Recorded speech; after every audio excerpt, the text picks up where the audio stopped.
have affiliates everywhere, family, relatives, myself in recovery. Started the journey 10 years ago. I have been through the gutter, living off the street, to owning my own home and everything that I could want. And I know that the loss that you can have. It was 2014, I was an alcoholic, heroin addict, more person. I was a very addicted person to like everything. Put it in front of me, I'd do it. Drinking is the one that was like the kryptonite. And that's what I always went to. I know for me, I was in denial of if something's wrong, my brain doesn't want to tell me it's wrong. I'd sit there begging for help, drunk, begging for help. Just didn't know what to do.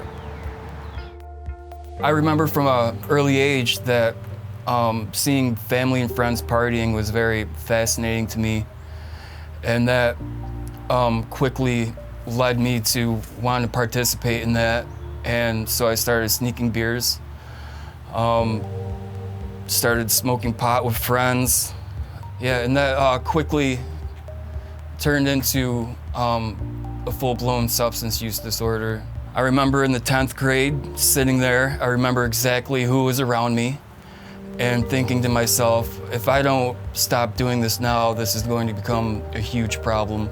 Unfortunately, with peer pressure and the culture I chose to put myself into, I wasn't able to stop. I couldn't land a good job because most jobs back then drug tested. So I chose drugs over a career. I would get into bad relationships that were beneficial for myself or for the other person. After consistently doing that for 20 years, I got to the point where I felt like I wasn't living up to my potential. There was always a constant battle, and typically it was just a matter of time before I chose drugs. I ended up having to get myself into treatment because I was stranded in a trailer park with no money, no nothing.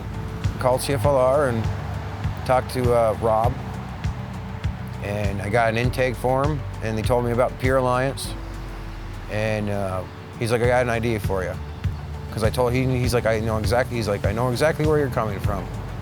And that was actually my first time talking to a peer, like an advocate. That's where it started.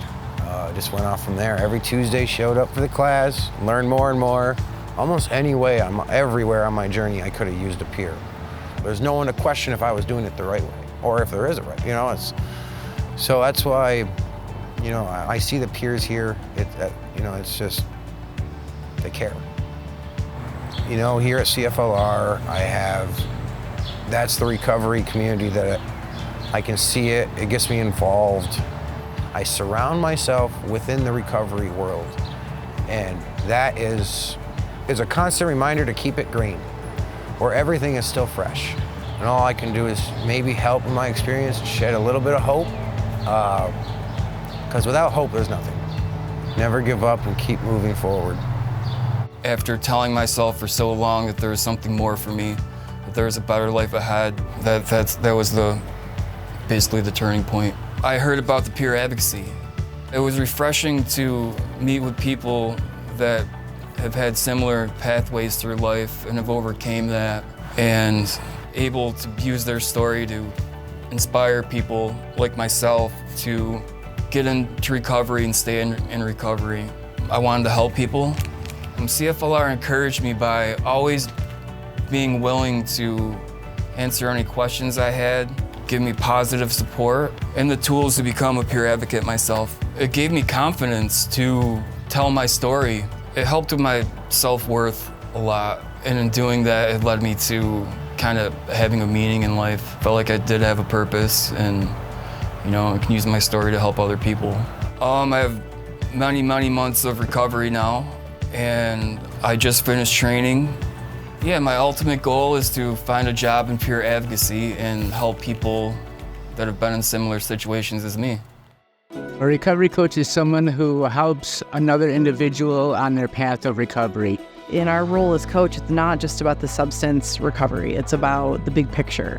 What caused it? What are the consequences of it? Who's being affected? And then what resources can we help that person tap into? The number one thing about this job is your experience. I spent like 20 plus years in the drug world. The knowledge that I have that'll keep you sober will save your life. You might be the only person that day that shows that you care about somebody. Or they might have family or friend support, but the family and friends are kind of at a loss, and so they don't really know how to interact, and there's all this weirdness. And you bring something to the table that no one else can bring. The lived experience would be bridging the gap. It was the missing puzzle piece. We were what we needed when we were out there and we had nobody. It gives them some hope for their own story. It is a constant reminder of how far I've come and the difference it's made for me and for my children and for my family. It really does feel like this all happened because now look at what I can do. I can see firsthand that we are saving lives. Be the person that you needed in your recovery when you had no one.